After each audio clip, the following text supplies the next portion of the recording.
Hi, and welcome to the Harwich Fire Department. My name's John Clark, and you're watching the Citizens Fire Academy on Channel 18. The Citizens Fire Academy began about 10 years ago. It ran for 8 consecutive weeks and covered topics ranging from ice rescue to communications. The goal of the program then is the same as it is today, to introduce you to the men and women of the Harwich Fire Department, some of our tools and equipment that we use, and what we do on a daily basis. I hope you'll find it informative, so let's get started. I'd like to welcome Norm Clark Jr., Chief of the Fire Department. Welcome to the Citizens Fire Academy, Chief. Thank you very much. I know that we've done this program several times before, and the new venue of doing it all on Channel 18 I think is great. I think we'll reach more citizens, and I think we'll be able to add to the program. This is a great idea. And I think the last time we were here, you were a captain, and we talked about engine and ladder company operations in the building behind us. How things have changed in 10 years. Yeah, they have. And that being the case, you rise into the rank of chief. What's the mission of the Harwich Fire Department today? Well, the mission, it's pretty straightforward. Our mission is to protect lives and property of the citizens of Harwich, as well as all the visitors that come to this great community.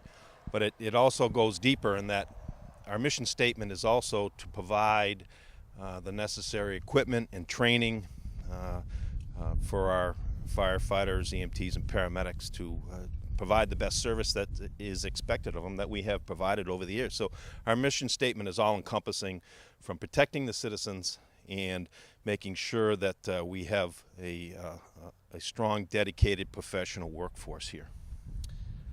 If you would, just give us a general overview of the fire department, how it's comprised, etc.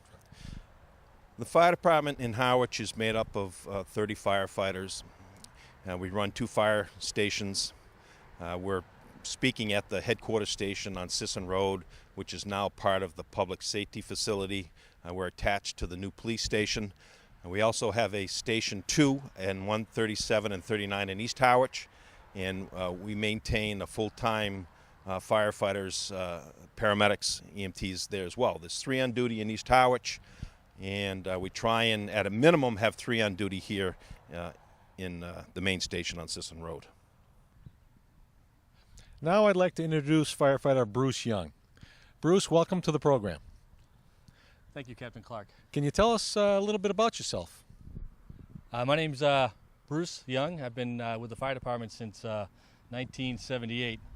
I was actually still in high school when I approached Chief Hall at the time to see if I could get on the fire department.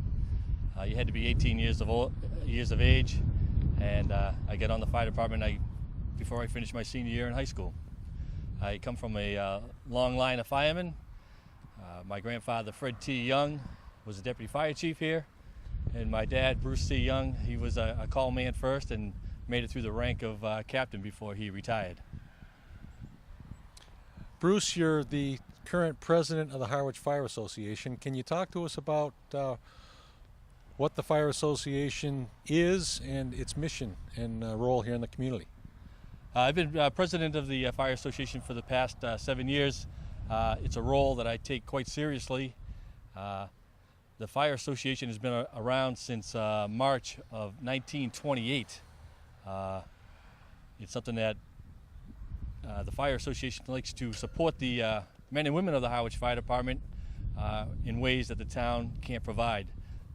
We pay for specialized schooling in scuba diving or high-angle rescue, just to help support the men and women of the Harwich Fire Department.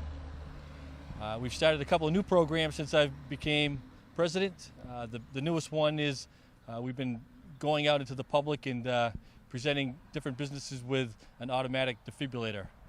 With that program, we've taught the owners and their employees CPR and how to use the AED.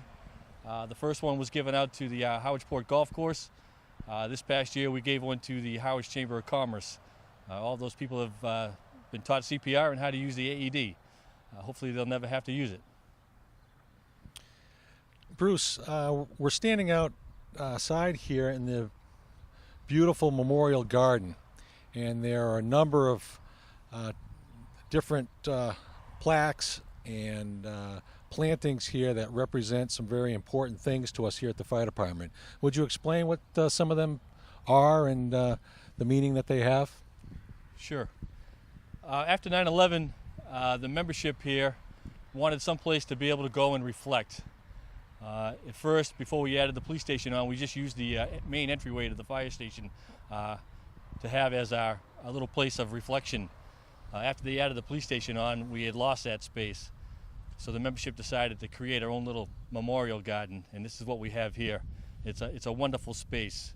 Not only is it a place for reflection, it's also a place that we've decided to use as a place for promotion when the deputy moves up to chief and so on. There is a couple of important benches here that I'd like to just point out. The first one is the Peterson Bench. The Fire Association gave that to Chief Peterson when he retired at his retirement party. Chief Peterson was an icon here. He dedicated 42 years of his life at the fire department, amongst other duties that he had here in town as a water commissioner and as a member of the Board of Selectmen.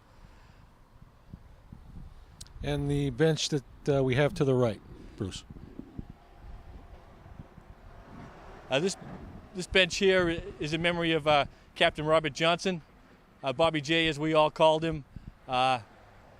Came down. He suffered from a brain tumor. This bench was donated by Nantucket Fire Department, Local 2956, I believe.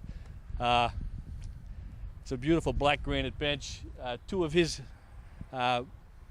pictures are on this bench. One of his face, and the other one of him on the tip of the ladder truck in front of the bowling alley fire. That was pictures of him around in the station of this picture. And it's nice the way that was engraved right into the back of the bench. Another object we have out here in the memorial garden is the bell, and the bell symbolizes the last alarm. It's not rung for happy occasions.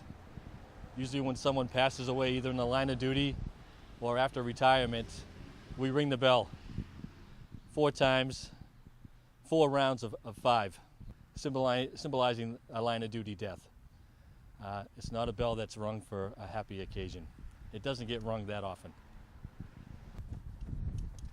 On the first anniversary of 9/11, the Don't Beal and Ames Funeral Home Group donated these beautiful plaques to the local fire departments. It has the 3 places of where the 9/11 attacks took place. We've decided to put that into our memorial garden also. We're here in front of a memorial tree that I'd like to have Bruce talk about. Bruce, if you would explain to us what this tree represents. This is an aristocrat pear that was donated by the Fire Association in memory of my dad. My dad passed away in December of bilateral lung cancer, and this is a great gift from the Fire Association to my family in memory of my dad. My dad spent a lot of time here. He's well known in the community, and this is just a great tribute to my dad. One thing that I'd like to make note of is that you're named after your grandfather, Fred, and Chief, you're a junior, and you're named after your dad. And I'd like both of you to talk about the influence that your father and grandfather and our dad had on you and in your career in the fire service.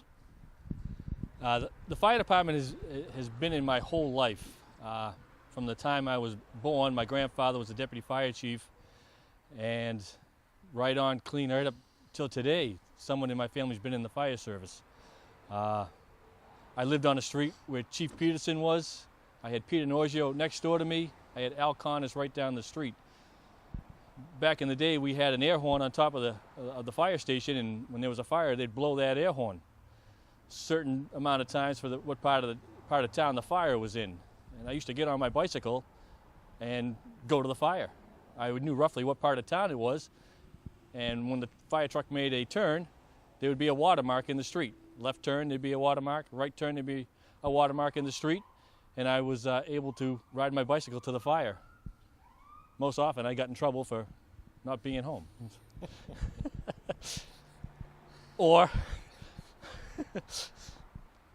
I would call, it was Fireman Peterson at the time, I'd call him up on the 911 line and ask him where the fire was, and I'd be in trouble for calling him up and asking him where the fire was.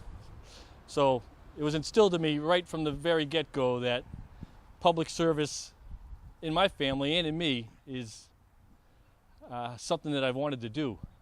My father often told me that there's no greater feeling than being able to go out and help someone out, someone in need, and he was absolutely right. I love this job. Thanks, Bruce. Chief, if you'd comment on Dad and the influence he had with you. I want to just back up a little bit with mentioning Captain Young. Almost 35 years ago, as a very young fireman, I moved to Harwich and got on the fire department, and my first captain was Captain Bruce Young. So, along with the family tradition that Bruce has talked about with his dad, it meant an awful lot to me that he was able to educate me and nurture me through the ranks. And I say to Bruce, job well done, because I made it to the rank of chief, and I had a lot of help along the way. As with Bruce, my family is steeped in public service as well. My father was a lieutenant on a fire department, a very small fire department in Western Massachusetts. My grandfather was on the auxiliary fire department in Cambridge, Massachusetts. And if the folks haven't figured it out yet, that Captain John Clark is my brother. My son Ryan is a fireman in Chatham. I have a nephew that's a fireman in Greenfield. And my oldest son is a police officer here in Harwich. So my upbringing was similar to Bruce. It's a way of life. I love coming to work every day after 35 years. And my father instilled in me, as did Bruce with Bruce, that there's no greater feeling than to think that you're helping someone in their time of need. Again, I love this job as well.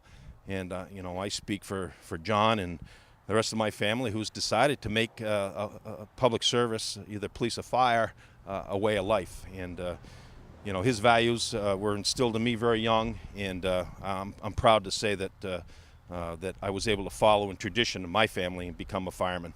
And it's a terrific feeling. It's a great line of work. It's not for everybody. We do and see some very bad things. But at the end of the day, we know that we did our best to help those in need, and I'm very proud to say that I'm the chief of the Harwich Fire Department. Chief, thanks very much, and Bruce, thanks to you.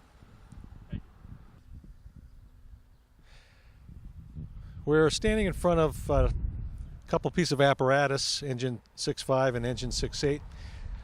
And the biggest difference, obviously, Chief, is the color, something that's a change for us. Would you talk to us about the apparatus? Well, one of the first things I did as chief was I had a lot of input about color of trucks, and we've talked about this for many years. Fire trucks are red. So until about 6 months ago, I didn't really have that decision to make. But one of the many benefits of being chief is I get to pick the color of the trucks. And with a lot of prompting from the firefighters here, with the opportunity to get these two trucks behind you at about the same time, and I'll explain that in a second, and a new ambulance, it was an opportune time to change the color of the trucks to red. Our trucks are black roofs over the red, and there's a little bit of symbolism there. The Midwest, Chicago in particular, has the red in the black trucks, and the black can symbolize our fallen firefighters going way back from the time of the first firefighter death. So that's what some will interpret the black and the red, and I think that's nice. I also think the black and the red look nice, and that's what we've done. So these trucks and our future trucks are going to be red and black. That's how we came about doing what we did. Would you speak to us about engine 6.8 and where that has come from? When you look at the two trucks behind me, you'd say, oh, they're both red and shiny, and boy, they look great, and they're in terrific shape, which they both are. But engine 6.8 was built in 1987. Engine 6.5 was built in 2011. So, You might say, well, how can such an old truck look so good? Well, we had the opportunity, Chief Flynn did, when we were in a real crisis situation with apparatus, to buy a used truck from the Centerville Marston Mills Fire Department. And they run a program of replacing trucks more frequently than we do. And this was a very unique opportunity to pick up a very good used truck. So the money's made available us through town meeting to purchase engine 6.5, which is brand new. We bought the truck for about $7,000, engine 6.8, and we put another $50,000 into it. I will tell you, in 2002, Centerville did spend a considerable amount of money to upgrade the pump, rust. It's got a brand new 1,000-gallon plastic water tank in it. So it had already been refurbished once. It's unusual to do that twice on a pumper, but we were able to do it. And as you can see, engine 6.5 is brand new, and we're very pleased with that. One question that we get asked a lot, and we even get asked when we respond on a medical call, would you explain to us why either one of these engines, more than likely engine 6.5, would show up to someone's house when they had reported a medical emergency and wanted the ambulance? What would cause that to happen? Well, it's a good time to ask that because I don't know if you can see behind me, there's an empty bay here. Ambulance 6.3 is out on a medical call. Right now, there should be, the captain is here with one firefighter, and the other two firefighters are out with the ambulance. The next nearest ambulance is in East Harwich. So if the people, let's say there was someone that needed medical help at Star Market, just down the street from where we are now, they're going to have to wait for that ambulance to come from East Harwich. There's no ambulance here right now that's staffed to respond, so the first responders are going to show up in engine 6.5. And it's a case of staffing. It's a case of available ambulances. It's not uncommon in this town to have all three of our ambulances, of which we staff two, to be busy. And if it were me and I was in need of help, medical help, I wouldn't particularly care what you showed up in as long as you showed up to help me. And that's what we do. And many people will say, why did the fire truck come to my house when I call for an ambulance? It's because there would have been a delay getting that ambulance to you.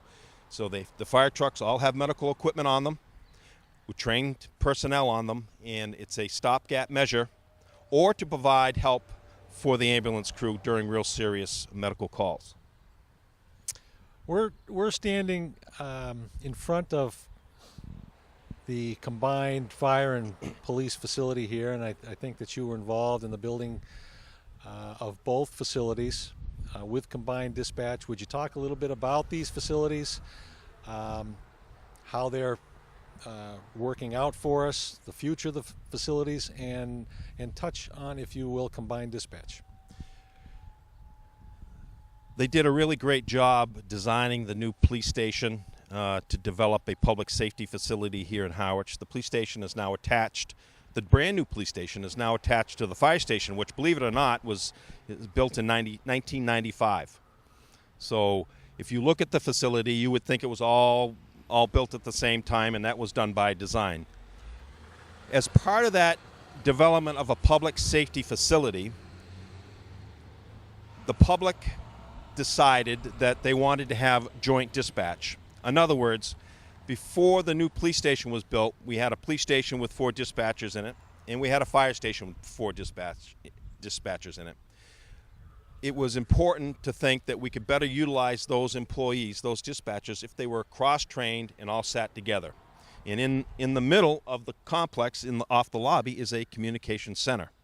And that is something that isn't common for Cape Cod. It's more common, probably not even in New England, it is in other parts of the country. But we're adapting, and it has worked very well.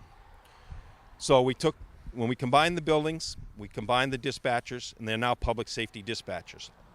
Instead of 4 and 4, they all 8 sit together, and they're cross-trained, and it works very well. As a part of that, we have found that it's also very expensive. And we have also had the opportunity to have a very large study done that was paid for through some 911 commission or your cell phone money. There's some money there that went to pay for a study that said Cape Cod really should have one big dispatch center. Well, I think there will be many that said, well, we spent all this money on our dispatch center, we shouldn't just leave it.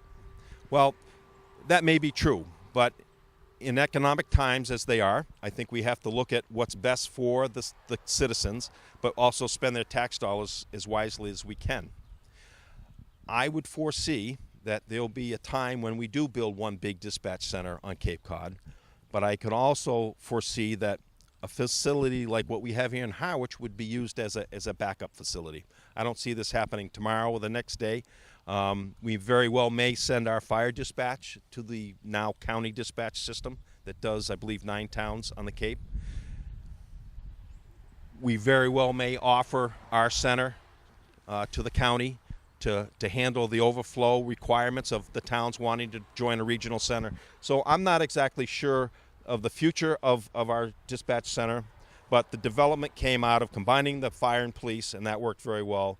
But going forward, I think we need to look at a larger scale of a real regional dispatch center. And I don't have a magic wand to tell you exactly 5 or 10 years from now what's going to happen with our center.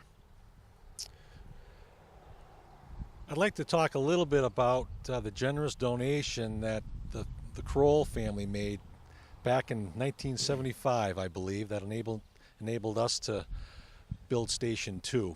And in concert with the development of East Harwich, where are we at with Station 2 and the service we provide to the folks out there? I think there are very few people that realize that the Kroll family is a very steeped in history here in Harwich. The family's been here for generations, and they owned a piece of property, a lot of property in East Harwich, but they had some foresight back in the early 70s to see that there was going to be a lot of economic growth out in East Harwich, as we see today. That is really our commercial part of town, our industrial part of town, with Stop and Shop and the associated stores. That, I believe for $1, they sold the town for $1 that piece that Station 2 is located at. Station 2 is a real concern of mine as the department. It's a very busy fire station. East Harwich, the population is growing out there. The commercial part of that, the town is growing out there.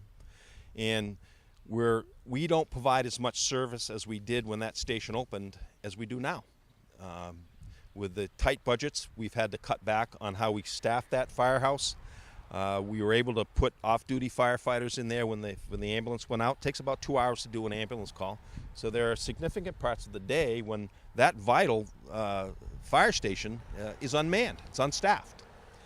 And that's a goal of mine, to try and restore funds to make sure that we staff that station so that when there's an issue at the East Harwich Plaza, that the folks don't have to wait for this ambulance to come out of headquarters and, add another, 7 or 8 minutes for a response. I don't think that's right. It's not fair to the citizens in East Harwich not to get the same level of service that you do if you live in this part of town.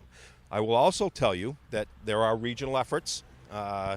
They're in their infancy to look at that station as a regional firehouse, and I think that's a good idea too, that surrounding towns might want to consider looking at expanding that facility as a regional firehouse.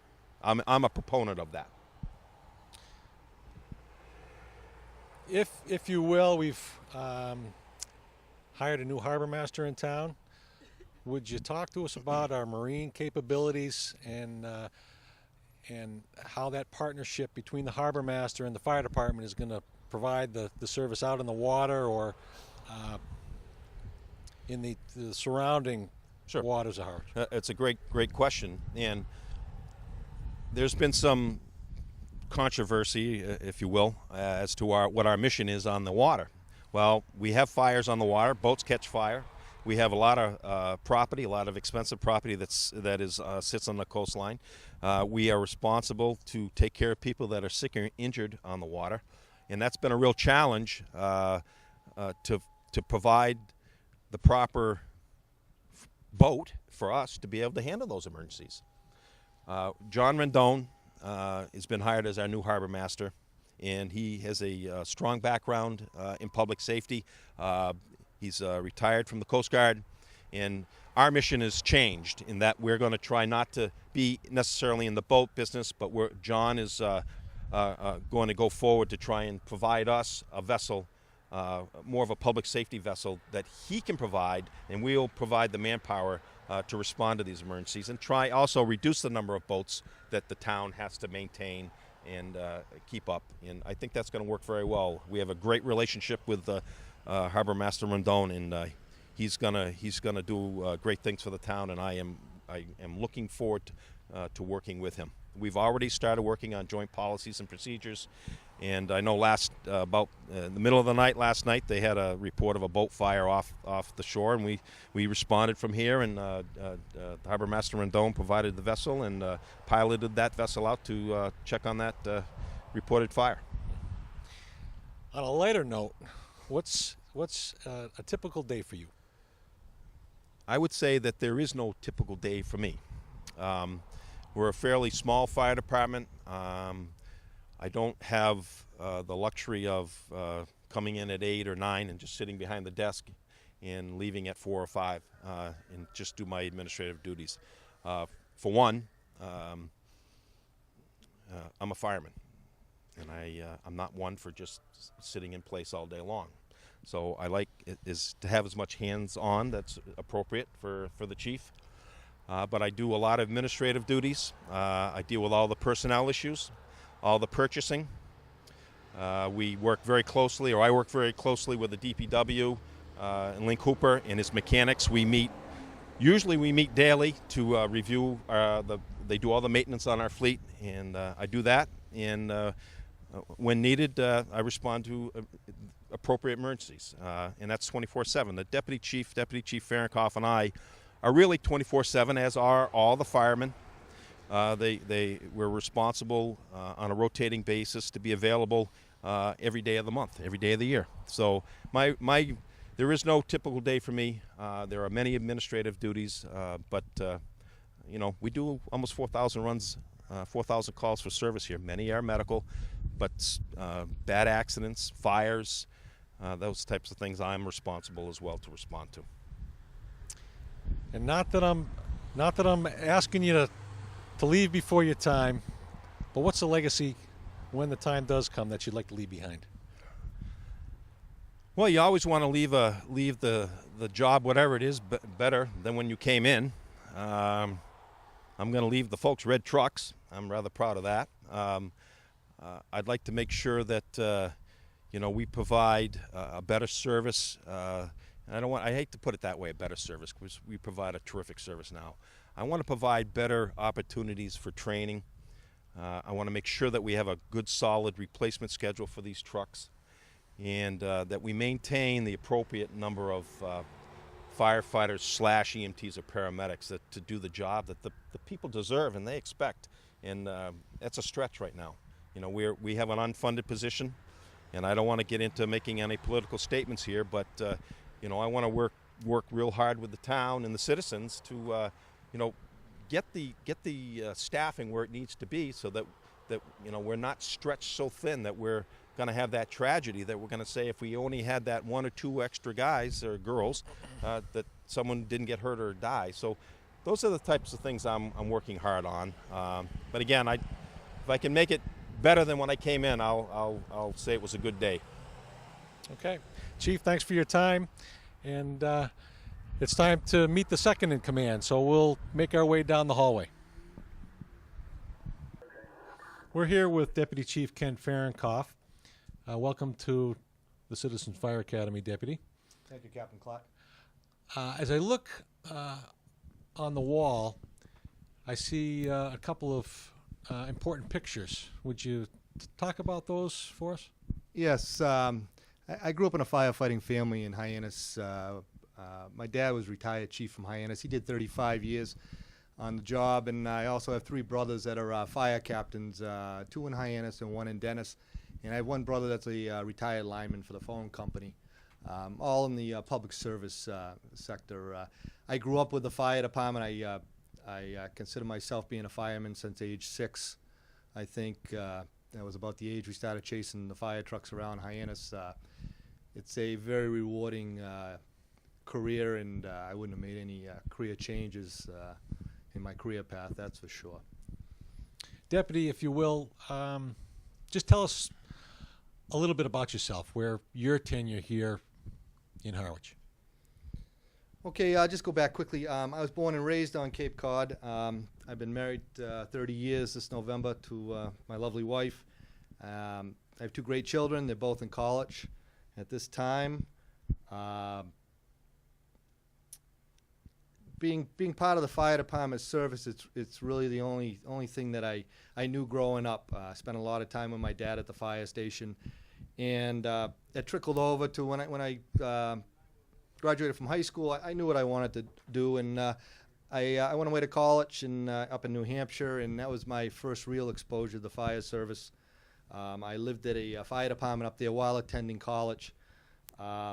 After I graduated, there were very few jobs on the Cape at that time, and I went to work for the Air Force as a civilian out in Westover in Chicopee doing crash rescue. Within a year of that time, luckily the town of Harwich was hiring 4 to put 2 people at Station 2 at that time, and I was one of the lucky ones to get a job.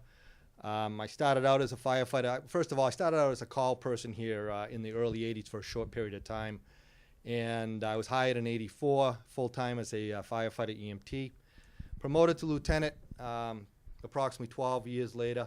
I did 2 to 3 years as lieutenant, and very proudly served as the captain of Group 4 for the past 13 years before being promoted to deputy chief. And I'd just like to take this moment to thank Chief Clark for promoting me to that position. It's a very honorable position, and I'm extremely happy being the deputy for the town of Harwich. And you'll have to, the folks will have to sort of bear with us on a busy day. They hear some of the radio traffic that interrupts us here occasionally. Deputy, if you will, what are some of the things that are important to you, that you place a lot of importance on? And I've always been very up on education and training. I've been very fortunate over the years to be able to attend a lot of training classes. I was a training officer here for a good period of time. 3 years ago, I was able to get my master's degree, which meant an awful lot to me and a lot of hard work. But you put that all together, the education and the training and the hands-on experience is really what makes the fire service and the EMS service work, is having highly trained, educated people that are able to provide the service at the level that the firefighter, EMT, paramedics in the town of Harwich do. let's talk about some of the challenges that you face. What are some of the challenges that you deal with, both on a daily basis and maybe even on a more infrequent basis? Some of the things that I find challenging, I find the fire service has changed greatly over the last 31 years that I've been a member of it. The challenges today is keeping our people safe and healthy. I look at some of the situations that we deal with out there today. Building construction today has changed greatly for the fire service. It's very lightweight, highly engineered, and it's very strong. Under fire conditions, it breaks down rapidly and causes concern for us with collapse and with heavy fire involvement that can trap a firefighter. That's one thing within what we deal with every day out there. The other thing is when you talk about automobile accidents and automobile fires, the automobiles have changed so greatly from the 50s and 60s, made of heavy metal. Today they're very light, made of composite material, a lot of them. They burn very, very hot. They put out very toxic smoke. And one of the things that we're really running into now that we have to be extremely cautious of is airbags that have not deployed on these vehicles. They're set off by an explosive charge. And when we're trying to extricate somebody or we have heavy damage to a vehicle, we're always cautious about one of these airbags going off and injuring one of us.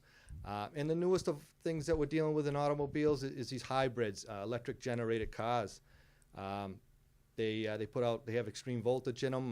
There's an electrocution hazard with everything we deal with these hybrids now. So that's a couple of the things that are a challenge out there in the field. Like I said, safety and the health of our members, and to provide them with the equipment and the education and training to keep them healthy and send them home in the same condition that they came to work. If I may, there's a picture on my wall here.